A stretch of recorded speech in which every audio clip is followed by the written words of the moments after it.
Salut tout le monde, on se retrouve aujourd'hui au campus PSG pour un nouvel épisode de la palette de la joueuse. Aujourd'hui au menu Joe Echegini, on va parler milieu de terrain, travail défensif et surtout on va parler en anglais. Souhaitez-moi bonne chance. Joe, how are you doing? I'm good, how are you? Good. Before we're going through the videos, I wanted to know what kind of player you were like. Are you watching your games? Are you analyzing the game a lot because you're playing obviously at the position where you need to learn a lot about the game? What do you think about that? Definitely, I'm someone who likes to analyze myself a lot. Most games I like to watch myself back to improve. I feel like when you watch videos, you really get to see the things you did good and did bad. And what are the tools that the staff are giving you to focus on that part of the game? We have video analysis with the team. We get our own personal video broken down and sent to us, and there's always there's a Google Drive of the full game sent to us immediately after the game, so you don't even have to wait, and the minute the game is finished, you have your analysis back to you. So we're gonna go to the first video.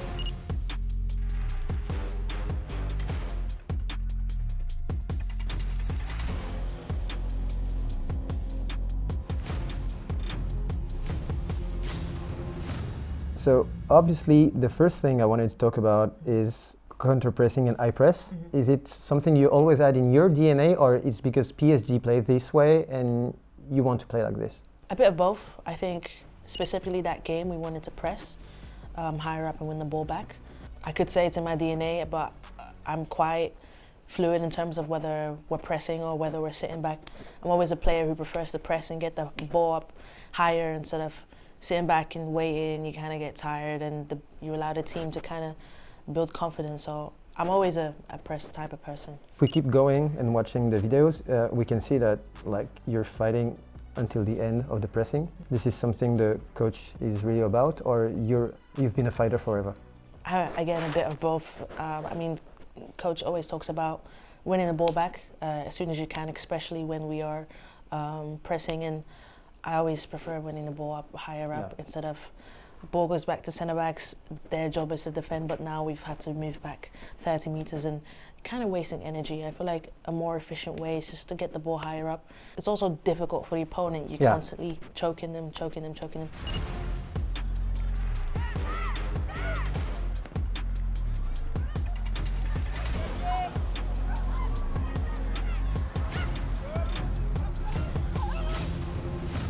So this one against PFC, I really liked it because once again, you're here fighting, but what I like the most and what I like a lot about your game is most of the time, first and second touch, always forward. So the first touch, the first pass, breaking the line, moving forward is so important. You don't really want teams to have the ability to get set. Yeah.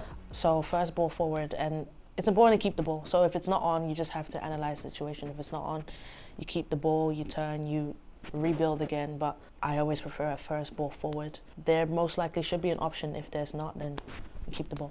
I know that you grew up in the Netherlands, and they've always been known for skilled and technical players, whether it's boys or girls. Your first touch is coming from here when you were playing as a kid? Definitely the Netherlands. That's where I started football, just on the Cruyff courts with my friends. Yeah, it was in Nijmegen? Nijmegen, yes. And England as well, I'd say. I went through the academies there. It's a mix of things, but I think it's helped me really become myself. Yeah, because the quality of first touch when you were a young girl playing with young boys is even more important. So important, because they're always going to be a bit faster, they're always going to be a bit stronger, so your technical ability has to be good. Has to be you have to be sharp, clean. You have to be sharp, you have to be clean, otherwise they're going to outrun you. So, yeah. C'est frappé au second poteau, personne pour reprendre ce ballon. Avec Echegini qui va lancer loin devant Tara Elimbi Gilbert. We saw in the second video that you were really good at carrying the ball forward as well. It was the same here against Nantes. It's something you're really at ease doing, and what I like the most here is the pass. Passing ability is also something you've been working a lot on? Definitely, I would say it's one of my better qualities, just kind of final ball. Because those through balls are difficult to do. They're difficult, but again, I always just try to keep my game very simple, very efficient. The quickest way to go to goal. And I saw Tara run, and she made a very good run, and so I think the pass was maybe a bit too hard. Yeah. I wanted her to be able to get the ball and go straight to goal, to be, like I said, as efficient as possible. Do you think people tend to forget how hard it is to play simple football? Actually, yes. Especially these days, the game can get so overcomplicated sometimes. And You mean tactically or?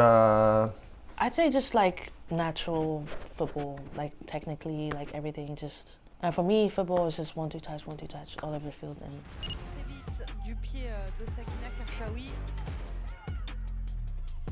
Mariam Toloba. La bonne talonnade de Sakina Karchaoui avec Joe Echegini. This is important as well. So you wanted to press high against Nantes as well? Nantes is quite a good team this year. Yes, they're very good. This was our first game in the year. Yeah, and I had one question here. You're here. Mm-hmm. Were you hesitating on pushing forward and looking at that girl? Definitely. Yeah.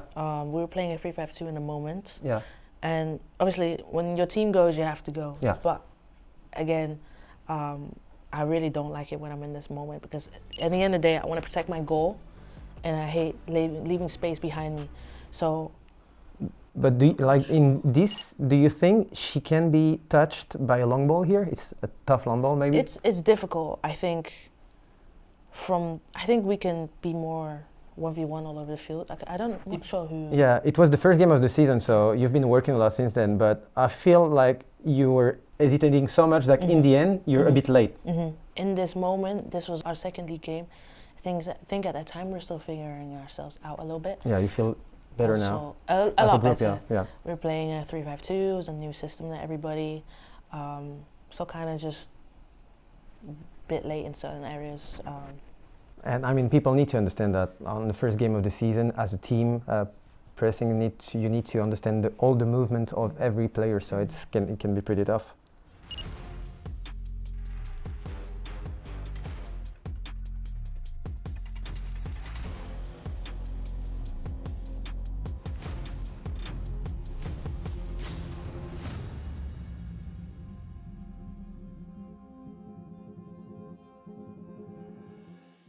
Going to press. Where do you feel the most at ease on the pitch? I'd say the 10. Yeah? Yeah. Because you work a lot defensively for the 10 as well. Yeah. Because sometimes you know that they're not going to work defensively, you know that. It really depends on the game. I'd say every game defensively it's been quite tough. Again, 1-2 touch forward. This should have been a goal. Why are you laughing? My reaction. What kind of player are you on pitch? I don't know, I just want to play simple. Yeah. Just want to play simple, be involved as much as I can, go forward whenever I can. Do you get frustrated when not touching the ball? Yeah, Yeah, I think this is one of the worst things about me. Like, I'm someone who needs to touch the ball when I don't touch the ball. You feel you're like disappearing at sometimes if you're not touching the ball? Definitely, and I feel like weird, I feel guilty, and I'm like, I need to get the ball. Especially 10 is such an important decision when it comes to the offensive side of the field. So would you be the kind of 10 who would like to go back to touch some ball, to get the ball, to get the feel of the ball if you're not having the ball, or not? I wouldn't say necessarily it's having to come back. I think it's just finding better pockets, solely focusing offensively, maybe more runs in behind. It really depends on the team, because sometimes teams park the bus and then there's less space in the middle. Sometimes teams play with 1-6 and 2-10, so you have more space to get the ball. So it really depends on really analyzing the game and finding space. Okay. The staff sent us some video footages, and we've asked her what were maybe the things you would need to work on your game. What do you think they told us? Oh, headers. Yeah. So I mean, actually, no one likes it. Yeah. Well, very few people. So what do you think about it? We just have one here. Like, you don't really go for it. Oh, I mean, she's 6'5". Yeah, I know. It was Tarsian. It was Tarsian. Yeah. She's big. She's big, but like, you don't really like it. I feel I miscue it a lot. Like, even sometimes I think I've had maybe 1 or 2 chances this year where I just didn't like header at the right time. Yeah. And that could have been goal scoring opportunities. I have a lot of clips like this. I'm misjudging the flight. It's weird because headering was actually one of my better qualities back in the day. Yeah? But like this was college. As a teenager? Yeah. Like when I was in college, I think 1 year, half of my goals were headers. It's surprising. Like in the US? Yes. Yeah? Okay. And I don't know what changed. Maybe the balls are harder now. I don't know. But maybe your hair are more important, I don't know. Who knows? But I don't know. Definitely, I can definitely work on it. I think it's kind of just about confidence. Thank you for taking us through your game. I think it was kind of nice. Thanks. Thank you. We're going to go to the gym now because I need to work. Okay, let's do it.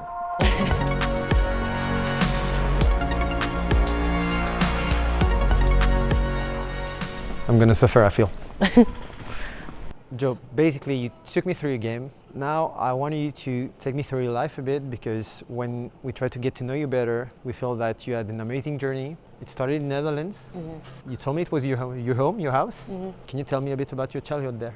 I mean, yeah, like you said, I was born in the Netherlands to Nigerian parents. Born there, raised there, language, culture, everything. It's where I started playing football. At the age of 4, I joined a team called SAC, Nijmegen, with boys at the age of 4, and I was there at the same club till 11. Then I moved to England when I was 11. I joined Charlton Athletics for 1 year, then I was at Millwall for 5 years, and I was at Arsenal for another year, and then I went to the US.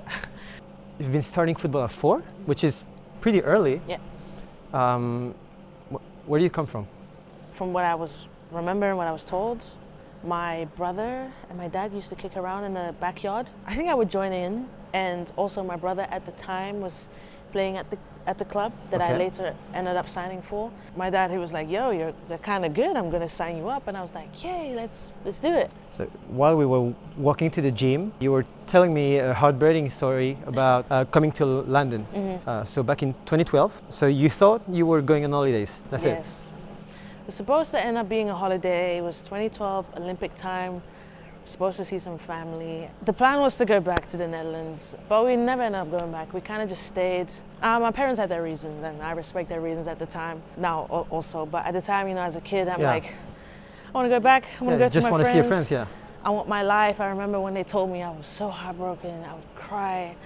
And also when you're 11 and you move to the UK, like that's when high school starts. High school is from 11 to 16, so now I'm... So you weren't speaking English at all? No, like very basic. minimal, very basic, yes and no, but going to high school is difficult. Like, kids aren't easy at the time, and not knowing English, it's just, you're setting yourself up. So, but they were all nice kids, but it was really difficult at first, I remember. But since then, you told me that London was also a second home to you? Yeah, I mean, home for me is where my people are. So my family is now in London, despite the fact that I've moved all over the place. I call that place home. It's where I grew up from age 11 to teenage years, adult years. So for me, it's home also. So you went to the US as well? Yeah. Which is quite a jump, because it's far away, and then also because we know that from a football point of view, for women football point of view, it's the country. Yeah. So did you feel it? A little bit. I mean, the choice to go to the US, came quite sudden. I think I was at Arsenal at the time, and I was 18, and going from Arsenal Academy to the first team was very difficult. So you go to a lower league or a team in a higher league, but you start very low and the pay is not very low, or you go to the US, for example, and you focus on getting education and you have better facilities, and I chose to take that leap and hoping that it was going to be worthwhile, and it ended up. How do you feel over there? I felt good. Yeah. I went to 2 different schools. First school was Mississippi. Yeah. It was for 3 years. That was a culture shock. Yeah, I mean, because for people like thinking that going to the US is going to a big city, and no, it wasn't that. No, this was country, super country. Like, I don't know, the US is so different, their infrastructure, everything. Like, you go from London to a small town in the US, especially in the South, it's so different. Like, even the stores, you want to go to Zara and get yourself an outfit, you can't. They don't have it. It's so different, but It's cool. It shaped me to who I am today, and I'm very grateful for the experience. Like you learn to be alone, to discover yourself? 100%. I learned to be alone, discover myself. I'm really not afraid of change now. Like everywhere I've gone, I've ended up figuring out. So I needed to end this interview talking about my mom's country, Italy. How do you feel over there? Italy was short-lived, but again, I'm very grateful for that experience. I had a good time there. Good food? Good food. But I can see a bad comment. I don't like that. No, it's really not a bad comment, but it was really difficult for me to keep a good weight in Italy. It's very carb. Yeah, very pasta based. Very pasta, rice. I'm losing weight and I don't know why, but I keep eating this pasta. And it was good. I learned a lot at the time. It was my first pro contract, so I will always be very grateful for that. Grazie. Grazie mille. Alsjeblieft.